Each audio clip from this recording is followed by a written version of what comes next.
ಇನ್ನು ಭಾರತದಲ್ಲಿ ಕೊರೋನಾ ಮತ್ತೆ ಕಂಬ್ಯಾಕ್ ಮಾಡಿದೆ. ಕೇರಳ ಮೇಲೆ ಹೆಮ್ಮಾರಿ ಕರಿನೆರಳು ಬೀರಿದೆ. ನೆರೆ ರಾಜ್ಯದಿಂದ ಕರುನಾಡಿಗೆ ಆಪತ್ತು ಕಾದಿದೆಯಾ ಅನ್ನುವಂತಹ ಭೀತಿ ಈಗ ಶುರುವಾಗಿದೆ.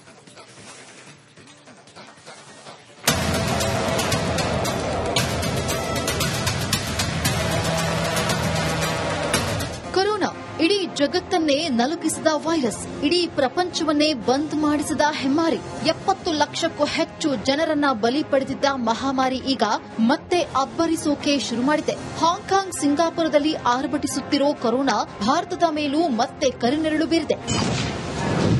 ದೇಶಾದ್ಯಂತ 257 ಸಕ್ರಿಯ ಕೋವಿಡ್ ಕೇಸ್. ಒಂದೇ ತಿಂಗಳಲ್ಲಿ ಕೇರಳದಲ್ಲಿ 182 ಕೇಸ್.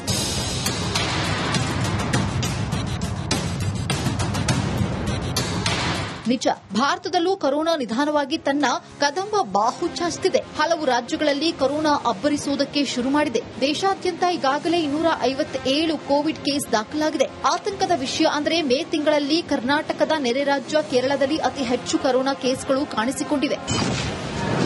ಕೇರಳದಲ್ಲಿ ಕೊರೋನಾ ಆರ್ಭಟ. ಕೇರಳದ ಕೊಟ್ಟಯಂ ಜಿಲ್ಲೆಯೊಂದರಲ್ಲಿ 57 ಕೊರೋನಾ ಕೇಸ್ಗಳು ದಾಖಲಾಗಿವೆ. ಎರ್ನಾಕುಲಂ ಜಿಲ್ಲೆಯಲ್ಲಿ 34 ಕೋವಿಡ್ ಕೇಸ್ಗಳು ಪತ್ತೆಯಾಗಿವೆ. ಇನ್ನು ತಿರುವನಂತಪುರಂನಲ್ಲಿ 30 ಕೇಸ್ಗಳು ಕಾಣಿಸಿಕೊಂಡಿವೆ. ಉಳಿದ ಜಿಲ್ಲೆಗಳಲ್ಲೆಲ್ಲ ಸೇರಿ ಕೇರಳದಲ್ಲಿ ಒಟ್ಟು 182 ಕೊರೋನಾ ಕೇಸ್ಗಳು ದಾಖಲಾಗಿವೆ.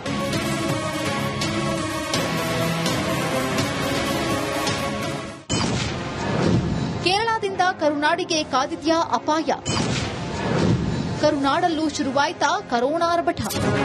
ಪಕ್ಕದ ಕೇರಳಗಳಲ್ಲಿ ಕೊರೋನಾ ಅಬ್ಬರಿಸುತ್ತಿರುವ ಕಾರಣ ನೆರೆ ರಾಜ್ಯದಿಂದ ಕರುನಾಡಿಗೆ ಅಪಾಯ ಕಾದಿದ್ಯಾ ಅನ್ನೋ ಭೀತಿ ಶುರುವಾಗಿದೆ. ಕರುನಾಡಲ್ಲೂ ಕೊರೋನಾ ಕೇಸ್ಗಳು ಪತ್ತೆಯಾಗ್ತಿವೆ. ಕರ್ನಾಟಕದಲ್ಲಿ ಈವರೆಗೆ 16 ಕೋವಿಡ್ ಕೇಸ್ಗಳು ದಾಖಲಾಗಿವೆ. ಯಾವುದೇ ಕಾರಣಕ್ಕೂ ಭಯ ಪಡುವ ಅವಶ್ಯಕತೆ ಇಲ್ಲ ಅಂತ ಆರೋಗ್ಯ ಸಚಿವ ದಿನೇಶ್ ಗುಂಡೂರಾವ್ ಹೇಳಿದ್ದಾರೆ.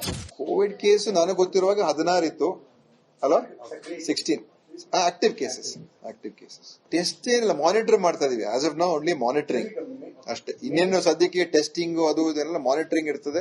ಕೆಲವರು ಏನಾದ್ರು ಆತರ ಇದ್ರೆ ಸದ್ಯಕ್ಕೆ ಏನು ಕೇಂದ್ರ ಸರ್ಕಾರದ ಅಡ್ವೈಸರಿ ಮತ್ತೆ ಇದು ಅದು ಏನು ಆತರದ್ದು ಏನಿಲ್ಲ. ಅವರು ಕೂಡ ಜಸ್ಟ್ ಮಾನಿಟರ್ ಮಾಡಿ ಅಂತ ಹೇಳಿದ್ದಾರೆ. ಮತ್ತೆ ಕೋವಿಡ್ ವೈರಾಣು ನೀವು ಅದು ನಮ್ಮ ಒಂದು ಇದ್ರಲ್ಲಿ ಬಂದಾಗೋಗಿದೆ, ಅದೇನು ಹೋಗೋದಿಲ್ಲ.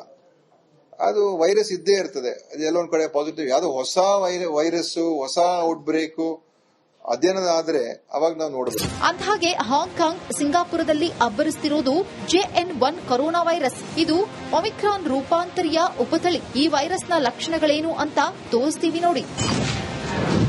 JN1 ವೈರಸ್ ಲಕ್ಷಣಗಳೇನು?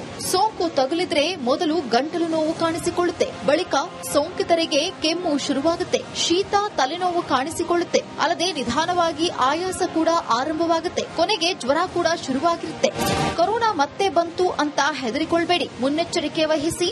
ಆರೋಗ್ಯವಾಗಿದ್ದರೆ ಯಾವ ವೈರಸ್ ಕೂಡ ನಮ್ಮನ್ನ ಏನೂ ಮಾಡೋಕ್ಕಾಗಲ್ಲ. Bureau report, republic Kannada. ಇನ್ನು ಭಾರತದಲ್ಲಿ ಕೊರೋನಾ ಮತ್ತೆ ಕಂಬ್ಯಾಕ್ ಮಾಡಿದೆ. ಕೇರಳ ಮೇಲೆ ಹೆಮ್ಮಾರಿ ಕರಿನೆರಳು ಬೀರಿದೆ.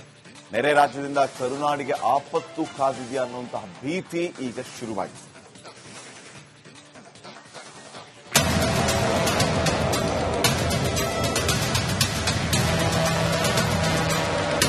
ಕೊರೋನಾ ಇಡೀ ಜಗತ್ತನ್ನೇ ನಲುಗಿಸಿದ ವೈರಸ್, ಇಡೀ ಪ್ರಪಂಚವನ್ನೇ ಬಂದ್ ಮಾಡಿಸಿದ ಹೆಮ್ಮಾರಿ, 70 ಲಕ್ಷಕ್ಕೂ ಹೆಚ್ಚು ಜನರನ್ನ ಬಲಿ ಪಡೆದಿದ್ದ ಮಹಾಮಾರಿ ಈಗ ಮತ್ತೆ ಅಬ್ಬರಿಸೋಕೆ ಶುರು ಮಾಡಿದೆ. ಹಾಂಗ್ಕಾಂಗ್, ಸಿಂಗಾಪುರದಲ್ಲಿ ಆರ್ಭಟಿಸುತ್ತಿರೋ ಕೊರೋನಾ ಭಾರತದ ಮೇಲೂ ಮತ್ತೆ ಕರಿನೆರಳು ಬೀರಿದೆ.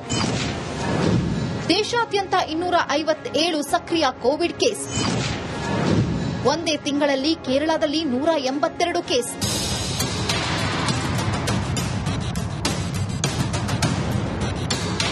ನಿಜ, ಭಾರತದಲ್ಲೂ ಕೊರೋನಾ ನಿಧಾನವಾಗಿ ತನ್ನ ಕದಂಬ ಬಾಹು ಚಾಚಿದೆ. ಹಲವು ರಾಜ್ಯಗಳಲ್ಲಿ ಕೊರೋನಾ ಅಬ್ಬರಿಸುವುದಕ್ಕೆ ಶುರು ಮಾಡಿದೆ. ದೇಶಾದ್ಯಂತ ಈಗಾಗಲೇ 257 ಕೋವಿಡ್ ಕೇಸ್ ದಾಖಲಾಗಿದೆ. ಆತಂಕದ ವಿಷಯ ಅಂದರೆ ಮೇ ತಿಂಗಳಲ್ಲಿ ಕರ್ನಾಟಕದ ನೆರೆ ರಾಜ್ಯ ಕೇರಳದಲ್ಲಿ ಅತಿ ಹೆಚ್ಚು ಕೊರೋನಾ ಕೇಸ್ಗಳು ಕಾಣಿಸಿಕೊಂಡಿವೆ. ಕೇರಳದಲ್ಲಿ ಕೊರೋನಾ ಆರ್ಭಟ. ಕೇರಳದ ಕೊಟ್ಟಯಂ ಜಿಲ್ಲೆಯೊಂದರಲ್ಲಿ 57 ಕೊರೋನಾ ಕೇಸ್ಗಳು ದಾಖಲಾಗಿವೆ. ಎರ್ನಾಕುಲಂ ಜಿಲ್ಲೆಯಲ್ಲಿ 34 ಕೋವಿಡ್ ಕೇಸ್ಗಳು ಪತ್ತೆಯಾಗಿವೆ. ಇನ್ನು ತಿರುವನಂತಪುರಂನಲ್ಲಿ 30 ಕೇಸ್ಗಳು ಕಾಣಿಸಿಕೊಂಡಿವೆ. ಉಳಿದ ಜಿಲ್ಲೆಗಳಲ್ಲೆಲ್ಲ ಸೇರಿ ಕೇರಳದಲ್ಲಿ ಒಟ್ಟು 182 ಕೊರೋನಾ ಕೇಸ್ಗಳು ದಾಖಲಾಗಿವೆ.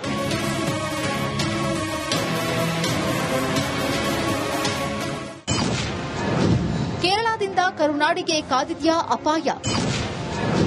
ಕರುನಾಡಲ್ಲೂ ಶುರುವಾಯ್ತಾ ಕರೋನಾ ಆರ್ಭಟ.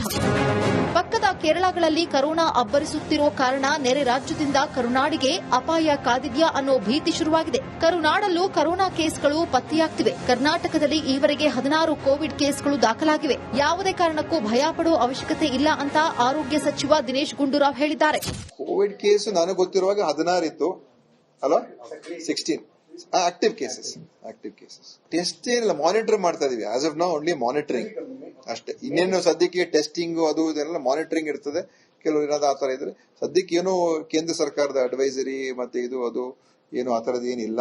ಅವರು ಕೂಡ ಜಸ್ಟ್ ಮಾನಿಟರ್ ಮಾಡಿ ಅಂತ ಹೇಳಿದ್ದಾರೆ. ಮತ್ತೆ ಕೋವಿಡ್ ವೈರಾಣು ನೀವು ಅದು ನಮ್ಮ ಒಂದು ಇದ್ರಲ್ಲಿ ಬಂದಾಗೋಗಿದೆ, ಅದೇನು ಹೋಗೋದಿಲ್ಲ. ಅದು ವೈರಸ್ ಇದ್ದೇ ಇರ್ತದೆ. ಅದೆಲ್ಲೊಂದ್ ಕಡೆ ಪಾಸಿಟಿವ್, ಯಾವ್ದು ಹೊಸ ವೈರಸ್ ಹೊಸ ಔಟ್ ಬ್ರೇಕ್ ಅದೇನಾದ್ರೆ ಅವಾಗ ನಾವು ನೋಡಬಹುದು. ಅಂದಹಾಗೆ ಹಾಂಗ್ಕಾಂಗ್, ಸಿಂಗಾಪುರದಲ್ಲಿ ಅಬ್ಬರಿಸುತ್ತಿರುವುದು JN1 ಕೊರೋನಾ ವೈರಸ್. ಇದು ಒಮಿಕ್ರಾನ್ ರೂಪಾಂತರಿಯ ಉಪತಳಿ. ಈ ವೈರಸ್ನ ಲಕ್ಷಣಗಳೇನು ಅಂತ ತೋರಿಸ್ತೀವಿ ನೋಡಿ. JN1 ವೈರಸ್ ಲಕ್ಷಣಗಳೇನು? ಸೋಂಕು ತಗುಲಿದ್ರೆ ಮೊದಲು ಗಂಟಲು ನೋವು ಕಾಣಿಸಿಕೊಳ್ಳುತ್ತೆ. ಬಳಿಕ ಸೋಂಕಿತರಿಗೆ ಕೆಮ್ಮು ಶುರುವಾಗುತ್ತೆ. ಶೀತ, ತಲೆನೋವು ಕಾಣಿಸಿಕೊಳ್ಳುತ್ತೆ. ಅಲ್ಲದೆ ನಿಧಾನವಾಗಿ ಆಯಾಸ ಕೂಡ ಆರಂಭವಾಗುತ್ತೆ. ಕೊನೆಗೆ ಜ್ವರ ಕೂಡ ಶುರುವಾಗಿರುತ್ತೆ. ಕೊರೋನಾ ಮತ್ತೆ ಬಂತು ಅಂತ ಹೆದರಿಕೊಳ್ಬೇಡಿ. ಮುನ್ನೆಚ್ಚರಿಕೆ ವಹಿಸಿ. ಆರೋಗ್ಯವಾಗಿದ್ದರೆ ಯಾವ ವೈರಸ್ ಕೂಡ ನಮ್ಮನ್ನ ಏನೂ ಮಾಡೋಕ್ಕಾಗಲ್ಲ. Bureau report, republic Kannada.